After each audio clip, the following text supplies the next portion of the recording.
Welcome back to Man Down Sports. As you can see from the thumbnail, Adam Silver and his new rule for resting in the NBA. It's going to be the topic of discussion. We're going to get into that. I'm going to play his comments when he had his press conference introducing the rule and talking about it and fielding some questions. We're going to get into that. I'm going to let you know what I think about it. Before I get started, make sure you hit the thumbs up on your way in here.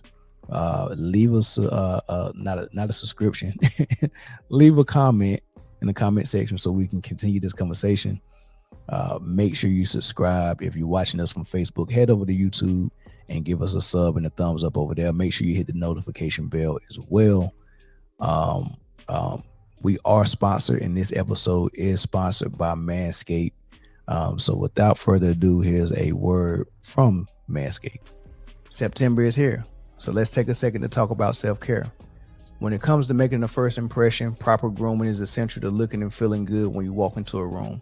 That's why the sponsors of today's show, Manscaped, are committed to helping men around the world walk and talk with some swagger this season with the best grooming tools on the market. Join the 9 million men worldwide who trust Manscaped and enjoy this offer of 20% off plus free shipping with the promo code MANDOWN at manscaped.com. Don't neglect your beautiful self and get right this summer with Manscaped. Included in this ultimate grooming bundle is the star of the show, which is the Lawnmower 4.0. With skin-safe technology to minimize nicks and cuts in all your sensitive areas. Once again, Manscaped supports Man Down Sports so much that they're provided an exclusive offer for our listeners. Get 20% off plus the free shipping when you use the promo code MANDOWN at manscaped.com. Feel like yourself again and take charge over your life with Manscaped. All right, so Adam Silver, they got this new rule they implemented. First and foremost, let me lay some groundwork a little bit. What do we have coming up real soon? We just had the CBA get finalized this offseason. So that was a big obstacle. I wouldn't even say obstacle. There was a big milestone for the Players Association in the NBA, right? So they got that part done. Within that new CBA, they had to put some things in place to address playing all 82 games a season for a player, or at least trying to, or not sitting out games that you can play in. So they try to incentivize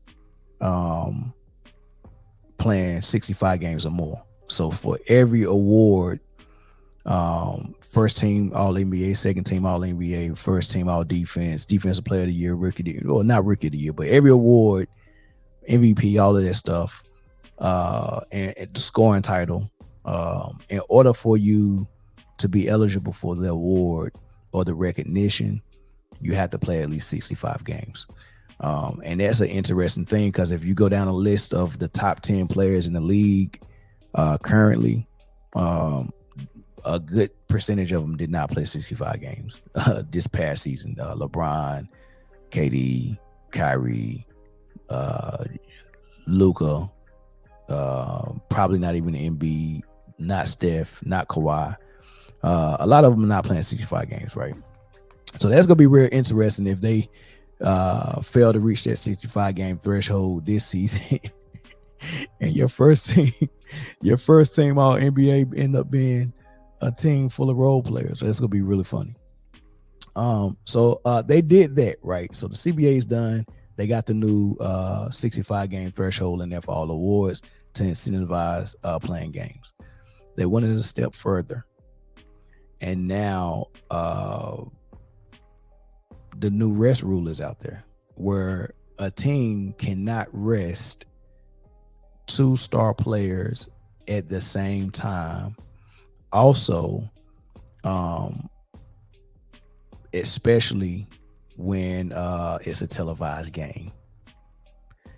So that kind of lets me know who this was for. But before I get into my commentary, let me play what Adam Silver said when he was asked about it. I should say the player participation policy is part of many steps we've taken, whether it's in the bargaining agreement itself, the 65 game limit for eligibility for awards, creating different incentives for players, like the play-in tournament, for example, like the in-season tournament to focus attention on the regular season. But the policy itself, I think it was the Players Association was very much part of it.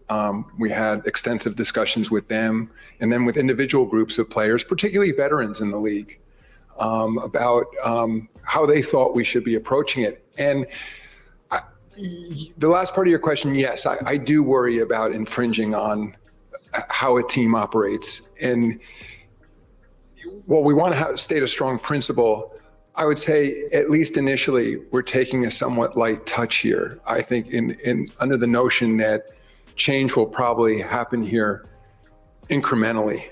I think we'll state this principle, see how teams react, and see if more needs to be done. But I think most importantly, there's a sense from all the different constituent groups in the league that this is ultimately about the fans, and that we've taken this too far. I mean, this is an acknowledgement that it's gotten away from us a bit, and that particularly, I think, when you see young, healthy players who are resting, and it becomes maybe even more notion of stature around the league as opposed to absolute needed rest, or it's just part of being an NBA player that you rest on certain days. And that's what we're trying to move away from. I'll call BS. Right. So he mentioned a couple of things. He mentioned the fans. He said this is about the fans. He said it went too far. We went too far with this. He said we shouldn't be resting healthy players. Like, if you're healthy enough to play, you should play. Right. And now I'm trying to look for the examples of when teams are saying, I got a player that's healthy, but I'm going to rest them, and why they're resting them. So I got a couple of examples.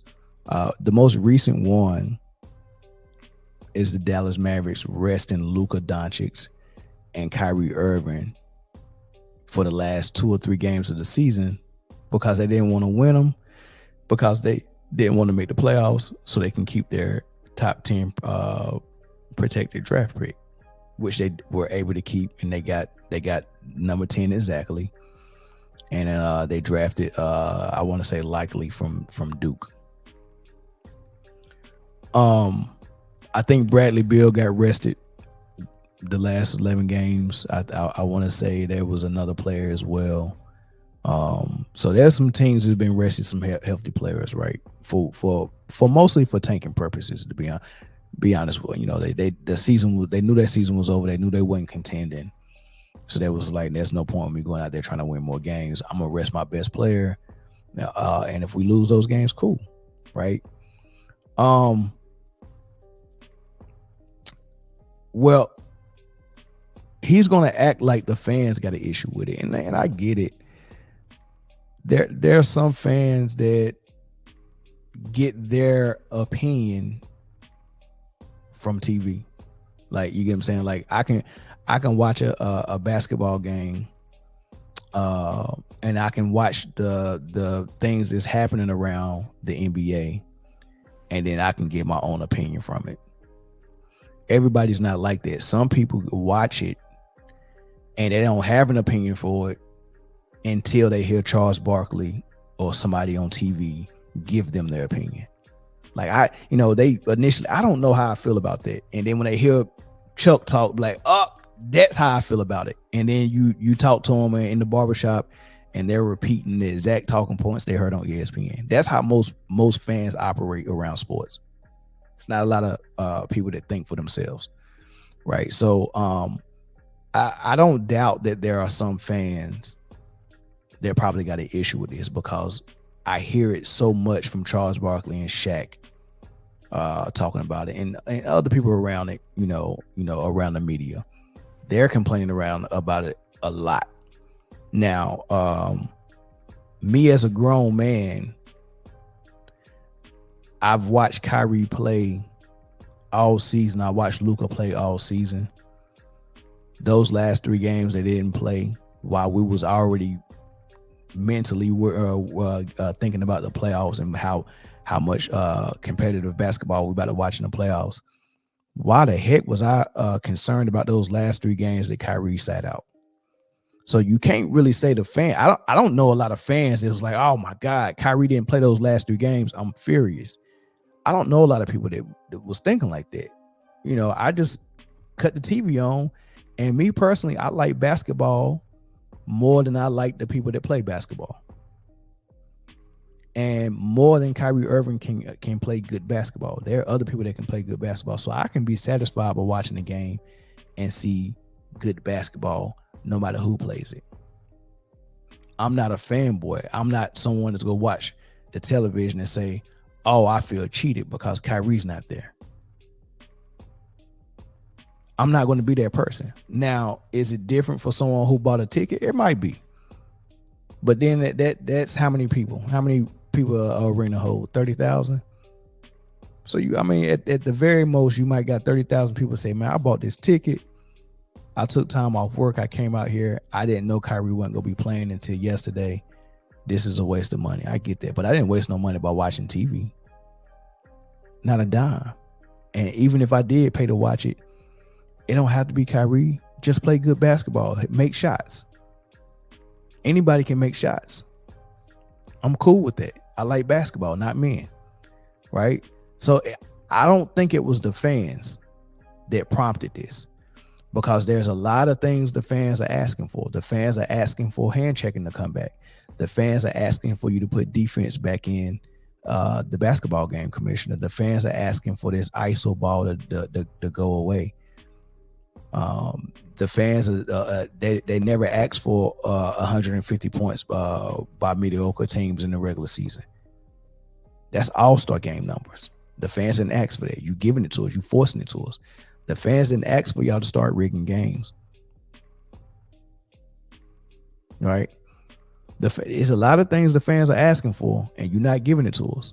So don't act like all of a sudden you want to give us players can't rest no more because you worried about the fans. The fans been asking for a lot of things. So what it really is like I said, that CBA was a milestone. The next milestone next season is them negotiating their TV deals again. And we've already foreshadowed, and they've already foreshadowed and said this next TV deal is going to break the bank. It's going to be a lot of money with this TV deal. And they got a lot riding on it. And when they get this TV deal, then the next move is for them to move into the overseas market. And now we got overseas players that are superstars now. And I don't know if you noticed, but Serbia, because of one person, because of Jokic, the fan base is huge. And Adam Silver can see dollar signs, because I've already got networks like ESPN, maybe even NBC. I don't know if NBC still get basketball games. ESPN and Bali and all these other, whatever these other networks that's playing the NBA games, TNT and all that good stuff, Time Warner, probably even Disney at some point. I've already explored that. I got that money. The next thing is who is the ESPN of Serbia? What network is in Serbia that now, since I've turned Jokic into a superstar and he's won a championship and he's going to continue to be competitive, and there's so many fans that love him in Serbia, now maybe y'all can get these games over there like we get them here on ESPN. Maybe I'll do that. Maybe we even play a game, one game in Serbia one year. So he's looking at, can I close a deal? I can close a deal with ESPN. We've already done that. TNT, Time Warner. But who's the Time Warner in Serbia? Who's the Time Warner in wherever Luka is from? Imagine closing deals with those networks. So Adam Silver and the NBA owners have a lot riding on the next couple of years. And it's really important that when they go negotiate these deals, they don't want to hear these people say, well, look, maybe we don't give y'all that much money because we paid y'all X, Y, and Z for the last contract. And all the games you put on our network, the superstars was sitting them out. How can you guarantee us that the superstars are going to play? Because that's who my people want to watch. And that's what this is about. Adam Silver is not about the fans. It's about those TV deals and the sponsors. That's who he's trying to satisfy. And I don't blame him. It's a business. I get it. But don't act like we dumb. Come on, man. Be honest with us and tell us, man, we can't close these deals if our stars don't play. Be honest and say that. We grown men. Stop acting like you trying to satisfy the fans. That's not what's going on here. That's not what it is. And furthermore, now you got language in that rule where you're saying 2 stars can't sit, and you got two issues with that. Now you have to define what a star is. And I think they did. They said a star is anybody who's made all-star or all NBA team in the last 3 years. Right. So that's the first thing. You got to define star. Now you got to figure out which teams have 2 stars on it. I think Kawhi and the Clippers constitute for that with him and Paul George. So what they're saying is what we seen Dallas do by sitting Luka and Kyrie, y'all can't do that no more. Not for rest. They have to be on the injury report. And that's probably what the team's just going to end up doing. We just put them on the injury report. Which would be problematic because now you got to get a doctor to actually document that, and they can't do that without it being a real injury because that's going to put them in hot water. But so it's so much blowback that's going to come from this. Another thing, a team like Denver, they don't have another all-star on their team other than Jokic. So they're probably going to have to come out with some type of amendment for this rule because when they really look at all the teams and how they're made up, Jokic is not going to be able to miss any games for rest.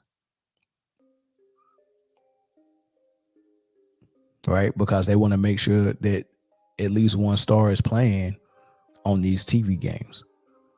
They don't want stars to be sitting for rest, man. So I don't know, man. That's just how I look at the whole situation. There was a lot of cap by the commissioner on that, but I'm not mad at the rule.